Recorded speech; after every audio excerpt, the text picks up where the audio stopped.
boys and girls. How's everybody today? I thought that I should read another book. I think everybody knows the story of the three pigs, but I have a different version of that story to read to you. It is called The True Story of the Three Little Pigs.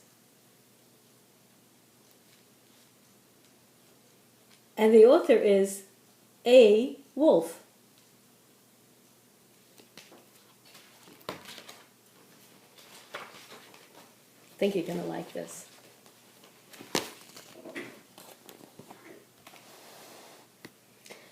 Everybody knows the story of the Three Little Pigs, or at least they think they do. But I'll let you in on a little secret. Nobody knows the real story because nobody has ever heard my side of the story.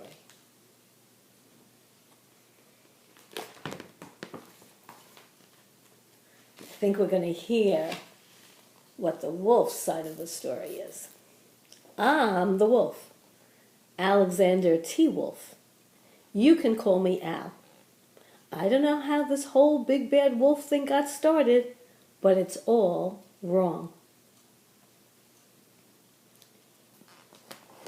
Maybe it's because of our diet. Hey, it's not my fault that wolves eat cute little animals like bunnies and sheep and pigs. That's just the way we are. If cheeseburgers were cute, folks would probably think you were big and bad too.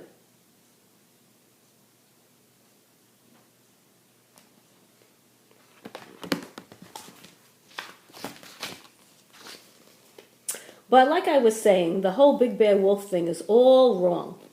The real story is about a sneeze and a cup of sugar. Sneeze and a cup of sugar. This is the real story.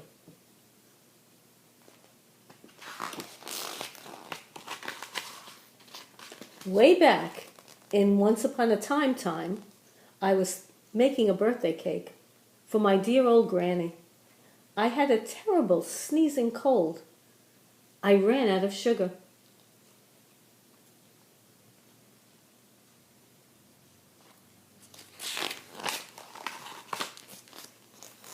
So I walked down the street to ask my neighbor for a cup of sugar.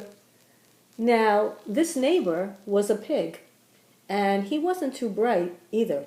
He had built his whole house out of straw. Can you believe it? I mean, who in his right mind would build a house of straw?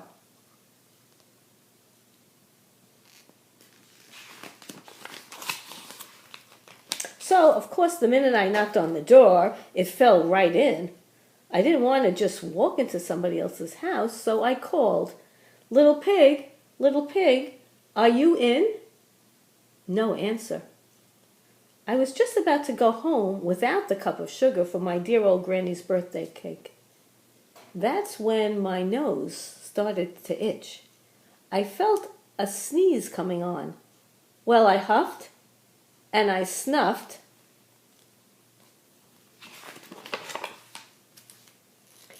and sneezed a good sneeze.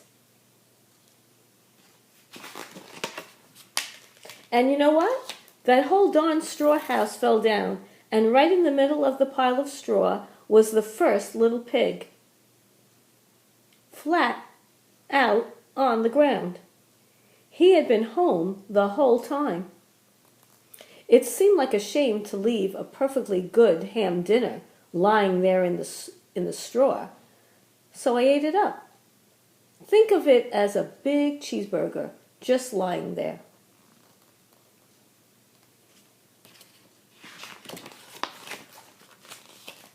I was feeling a little better, but I still didn't have my cup of sugar, so I went to the next neighbor's house. This neighbor was the first little pig's brother. He was a little smarter, but not much. He had built his house of sticks.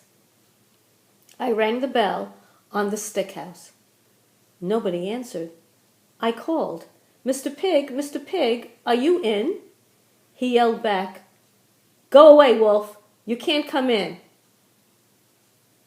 I'm shaving the hairs on my chinny chin chin.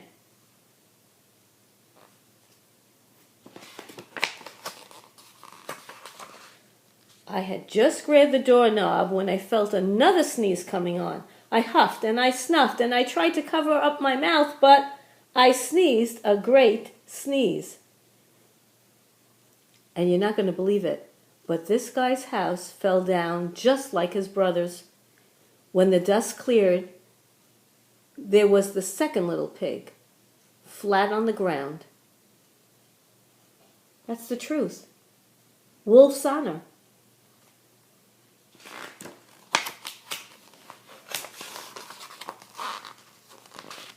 Now, you know food will spoil if you just leave it out in the open. So I did the only thing there was to do. I had dinner again. Think of it as a second helping. I was getting awfully full, but my cold was feeling a little better, and I still didn't have that cup of sugar for my dear old Granny's birthday cake.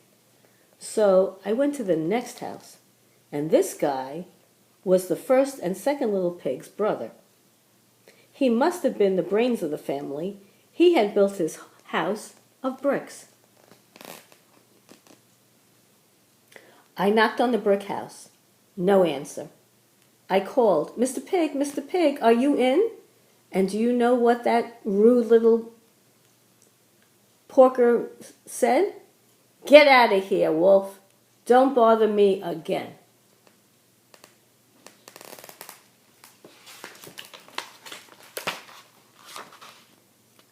Talk about impolite. That was rude. He probably had a whole sack full of sugar, and he wouldn't give me even one little cup for my dear sweet old Granny's birthday cake. What a pig! I was just about to go home and maybe make a nice birthday card instead of a cake when I felt my cold coming on. I huffed, and I snuffed, and I sneezed once again, and then the third little pig yelled, "And your old Granny can sit on a pin."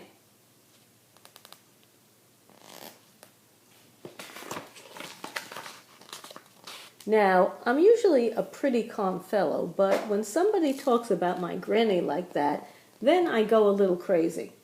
And when the police drove up, of course I was trying to break down this pig's door, and the whole time I was huffing and puffing and sneezing and making a real scene.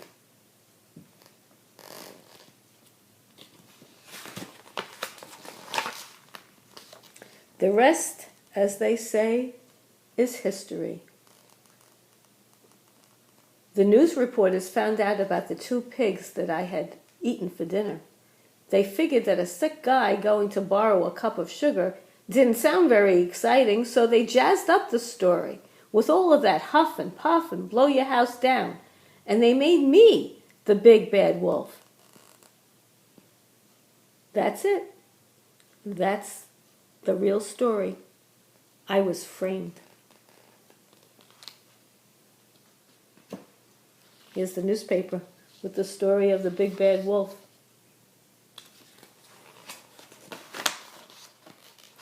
But maybe you could loan me a cup of sugar, please?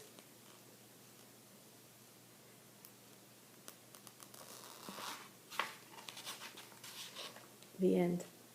So that, according to the wolf, is the true story of the 3 little pigs. What do you think is the true story? This one?